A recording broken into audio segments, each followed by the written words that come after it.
6 leyendas panameñas, basada en la obra de Sergio González Ruiz.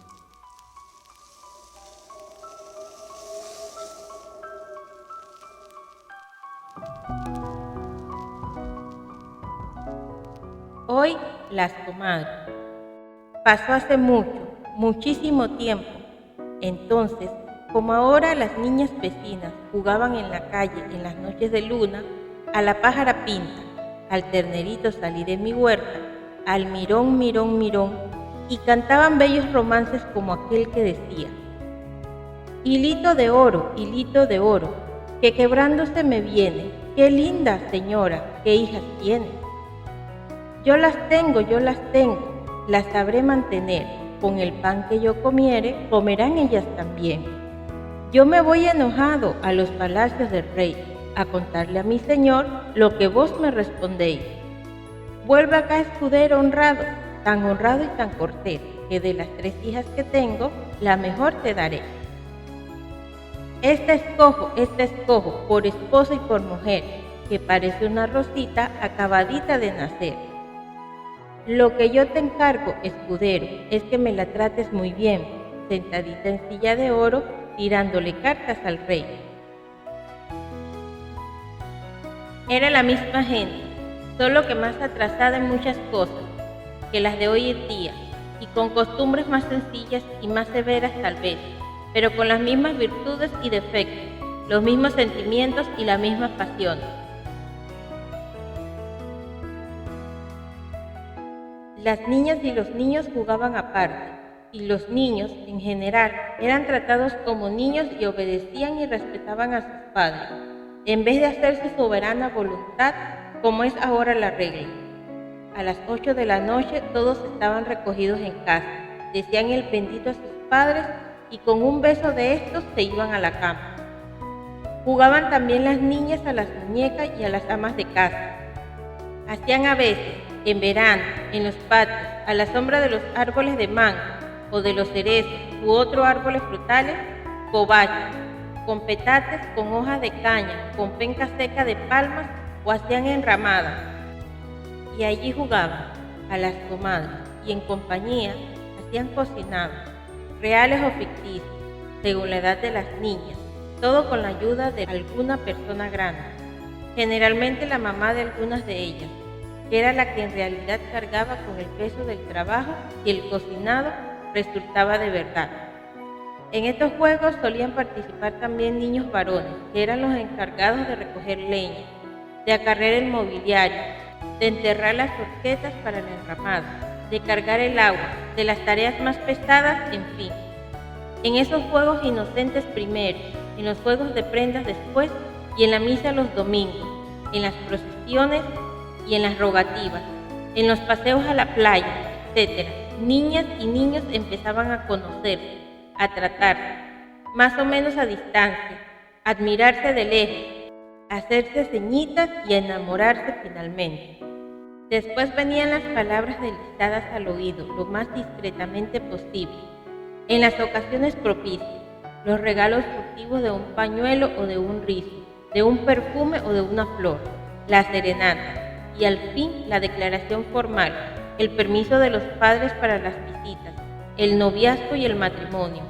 Cuando no, las citas a hurtadillas, los amores clandestinos y la fuga, que ha sido siempre lo más frecuente. Fulano se sacó a sutana, era la noticia principal del pueblo una mañana cualquiera, y la mayoría de estas uniones duraba para toda la vida, con o sin la bendición del cura. Otras fracasaban aunque hubieran sido legítimas. Lo mismo que hoy. Ana Matilde Espí y Juanita Villarreal eran vecinas y amigas entrañables. Habían crecido juntas, pues habían nacido y pasado su niñez en 2 casas contiguas, de familias amigas de toda la vida. Juntas jugaron de niñas, juntas fueron a la escuela y después, ya señoritas, juntas iban a todas partes, a misa, a las novenas, a las procesiones, a los juegos de prenda, a los bailes, a las fiestas, a los paseos a la playa, en fin, a todas partes. Cuando de niñas jugaban en el patio, haciendo cocinados, se llamaban comadres. y así siguieron llamándose siempre. Y como se querían sinceramente, hacían los planes más inocentes y peregrinos. Decían primero que no se casarían nunca, que siempre seguirían juntas, pero si llegaban a admitir que una de las dos se casara, algún día decían que la otra sería su comadre. De veras entonces, porque sería la madrina del primer hijo y vivirían además en la misma casa con la comadre. Pasó el tiempo y fatalmente llegó un día cuando una de las amigas, Juanita, se enamoró con un guapo mozo del pueblo, que sin embargo no tenía la aprobación de los padres de la joven. Serenatas van y serenatas vienen, acecho a la entrada o a la salida de la iglesia, un papelito hoy y otro mañana.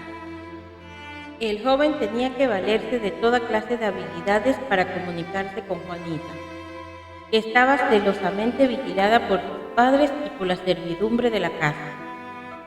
Juanita era bella y dulce, pero recatada y tímida. Sentía cariño por Juan José Delgado, el guapo mozo, y se sentía halagada por la corte que éste le hacía. La oposición de los padres contribuía también a aumentar su interés por el joven, pero no podían verse con frecuencia ni hablar como era debido, y esto los devastaba a los dos, hasta que se le ocurrió un día la idea a Juan José de buscar la ayuda de Ana Matilde, la amiga íntima y confidente de Juanita, y amiga suya también. Así comenzó a visitar con frecuencia a su amiga Ana, joven también, bella y hermosa, de carácter alegre y jovial. Acompañados de la guitarra, que ella tocaba divinamente, cantaban juntos bellas y románticas canciones que Juanita escuchaba desde la casa vecina, sabiendo que eran para ella. Una salida al portal les daba a los jóvenes enamorados la oportunidad de cruzar un saludo, una sonrisa, o si no había moros en la costa, de hablar algunas palabras. A veces venía el joven a casa de Ana, evitando ser visto por la gente de la casa de al lado, y un momento después llamaban a Matilde, a su comadre Juanita, para decirle unas cosas, y así tenían los enamorados una oportunidad de verse. Los amores de Juanita y Juan José progresaron gracias a la ayuda de la comadrita querida, cada día más amable, más angelical. ¡Qué buena era Ana Matilde! Los dos enamorados la idolatraban y ella, a su vez, los quería con todo el alma. A su comadrita la quería Ana desde la infancia, era una hermana, y al joven Juan José, tan inteligente, tan ocurrente y tan alegre, ella le había tenido siempre mucha simpatía, y ahora que lo había tratado de cerca y con frecuencia, y que estaba de novio con su amiga, lo quería más y encontraba su compañía encantadora. Cuando por alguna circunstancia él no iba a la casa, ella casi sin darse cuenta pasaba inquieta y apesadumbrada, y cuando él venía, qué alegría tan grande la que sentía. Tomaba la guitarra en sus brazos y le arrancaba notas sublimes. Cantaban y reían un rato, antes de que se les juntara Juanita. Y cuando ya enseriaron los amores Juanita y Juan José, vencidos al fin los reparos de la familia Espino, y éste visitaba ya a su novia en su propia casa, Ana Matilde no pudo evitar una tristeza, muy delicada pero muy honda, que supo disimular, pero que estaba ahí en su corazón, a pesar suyo. Llegó al fin el día del matrimonio de Juanita y Juan José. Ana Matilde fue dama de honor de su comadrita querida. Después de la ceremonia y de la celebración alegre y fastuosa, hubo besos y lágrimas, fotos de felicidad, recuerdos y añoranzas, y promesas, muchas promesas, antes de la despedida. Juanita y Juan José se fueron a pasar la luna de miel a la finca, y Ana quedó sola en su casa, desolada y triste, pero al regreso de los esposos la visitaron, la agasajaron y la invitaron a venir a su casa todos los días.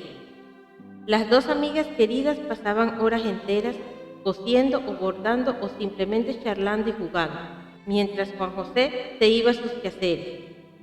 Muchas veces comían juntos los tres y después de la celebración iban los dos esposos a casa de Ana Matilde, en donde pasaban la velada. Cuando Juanita salió encinta, se renovaron los propósitos de encompadrar. Ana Matilde sería la madrina del nene y así fue. Un hermoso niño vino, pues a completar la felicidad del nuevo hogar, y la comadre Ana fue la madrina. Alegría, entusiasmo, fiesta, el día de bautizo del niño. Lo llevaron a la iglesia con música.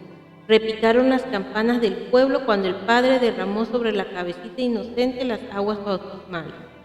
Después, brindis con las bebidas más finas, comida abundante, fuegos artificiales en la noche y finalmente un regio baile.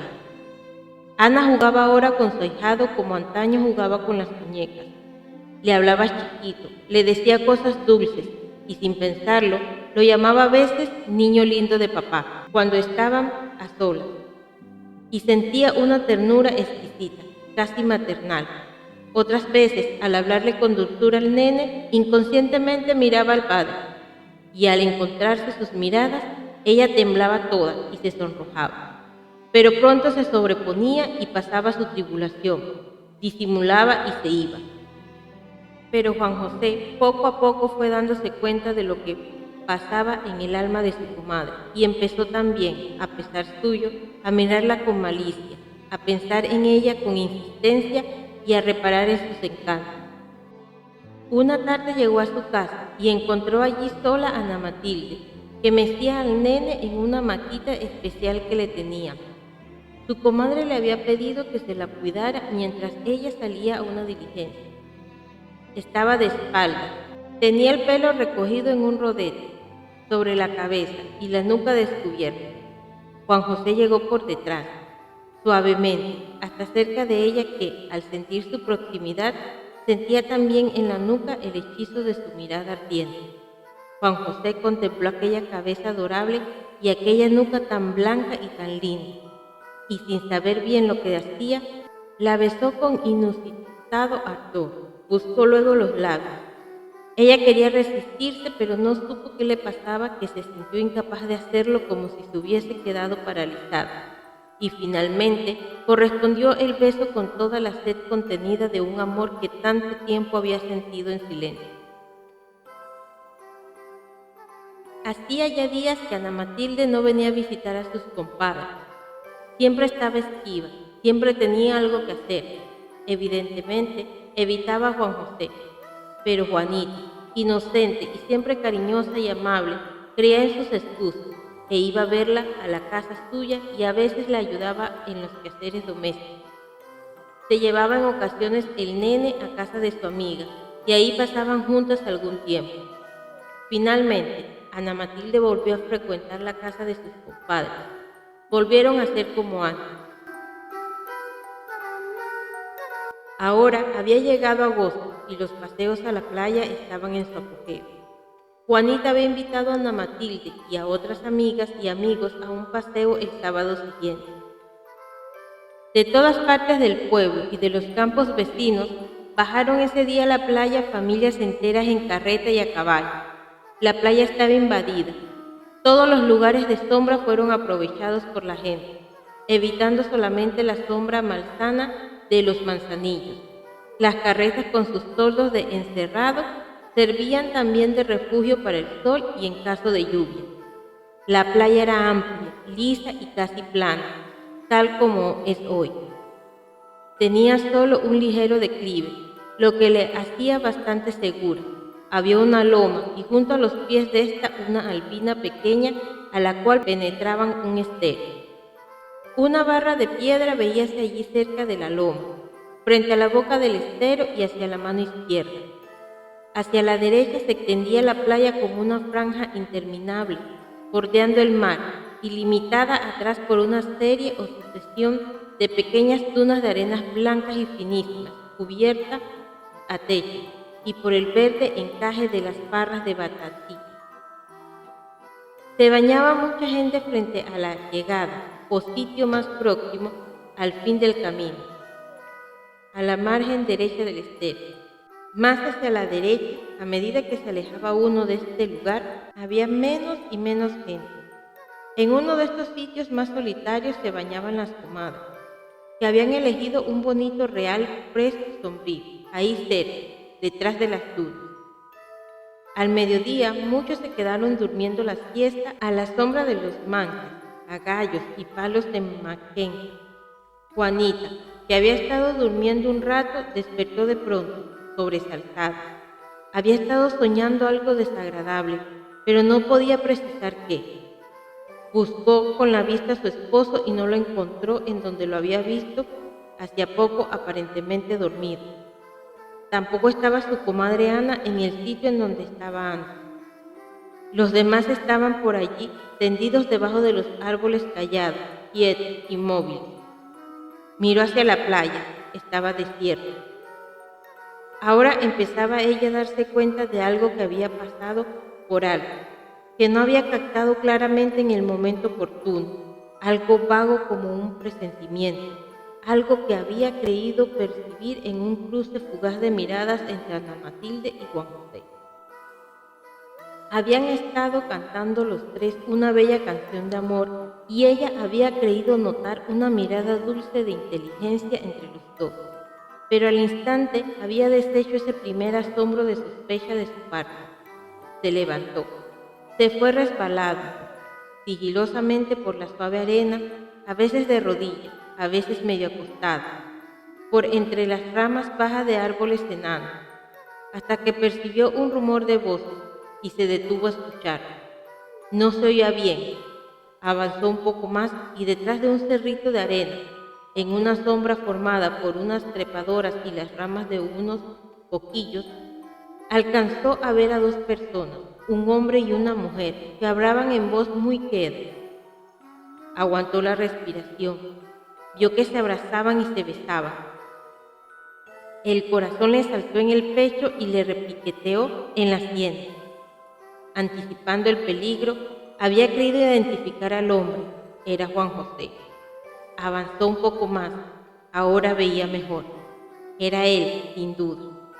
Se acercó más, jadeante ya de la emoción, y en un momento en que se separaron los cuerpos, pudo ver claramente que el hombre era su marido, y pudo ver también la cara de la mujer. Era su amiga de infancia, su comadre Ana. Por unos instantes se quedó estática, sin saber qué hacer. Tembló todo. Creyó desfallecer, pero, sacando fuerzas de flaqueza, empezó a retroceder para no ser vista, y cuando ya estuvo segura de que no podían verla, quebró intencionalmente una ramita para hacer ruido, en la esperanza de que al oírlo terminarían el odioso idilio. Regresó a su sitio, se tendió en la arena nuevamente y se fingió dormida. Casi al instante regresó la comadre Ana, con mucha cautela, pero evidentemente turbada, y se acostó en la arena blanda y fresca, debajo del árbol de mangle, en el mismo sitio en donde había estado antes de acudir a la amorosa cita. Y se quedó allí, inmóvil, aunque realmente presa de sobresalto y desesperación, aparentando lo mejor posible que dormía. El compadre no vino, se fue por allá mismo a otro real, en donde, pensaba él, diría más tarde que había pasado todo el tiempo. Comadre, despierte, que ha dormido ya mucho, dijo al fin Juanita a su amiga, haciendo un gran esfuerzo para ser amable y para que no le temblara la voz. Se había levantado y estaba de pie, cerca de Ana Matilde. Venga, vamos a darnos un baño, añadió. Pálida y nerviosa se levantó Ana Matilde, haciendo milagros para disimular, y sin decir nada, siguió obediente a su amiga, que dando media vuelta, se dirigió resueltamente hacia la orilla del mar. Entraron las dos hasta donde reventaban las olas. No había nadie más alrededor. Vamos a lo hondo, propuso Juanita, al mismo tiempo que empujaban hacia adentro un tubo, de los muchos que empleaban los bañistas para flotar, agarrados a ellos y para nadar mar adentro, hasta distancia a las cuales no podían llegar con la sola fuerza de sus brazos. Ana Matilde se agarró de un extremo del palo con una mano y comenzó a nadar con la otra, imitando a su amiga, y las dos se fueron alejando de la orilla. Cuando estuvieron bien lejos, le dijo Juanita a su comadre lo que acababa de ver. Ana lamentó de todo corazón lo que había pasado, le pidió perdón, le confesó su lucha interior, cómo había tratado de alejarse de ella, cómo había intentado dominar su pasión y cómo al fin había sido débil. y no había podido evitar el incidente que acababa Juanita de presenciar. Juanita, a su vez, le hizo duras recriminaciones, la llamó falsa amiga, la maldijo. Las dos lloraron y se desearon la muerte como la única solución a su desgracia. Y, finalmente, Juanita, en su desesperación y atormentada por los celos, con un brusco sacudimiento, le arrebató el tuco a Ana Matilde y se fue nadando y empujándolo cada vez más lejos con el deliberado propósito de hacer que su comadre se ahogara.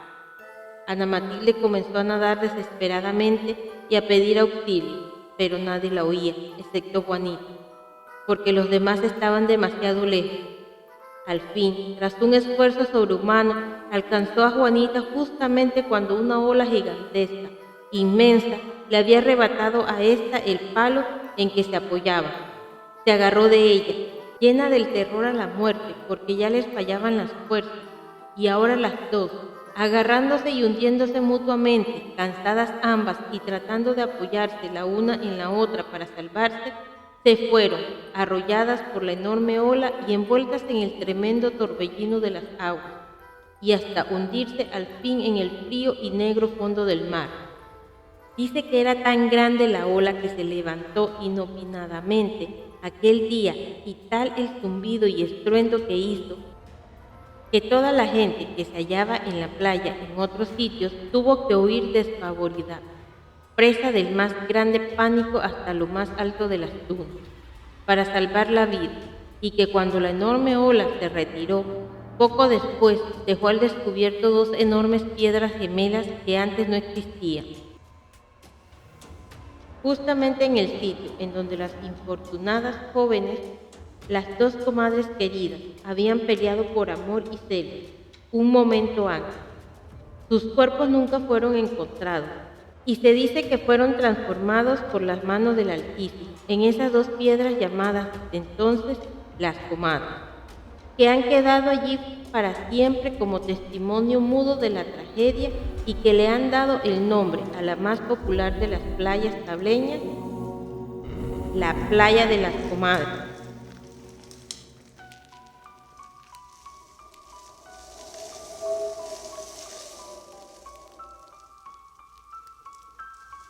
Si te gustó esta leyenda, no olvides suscribirte al canal, activar las notificaciones y te esperamos en otra leyenda panameña.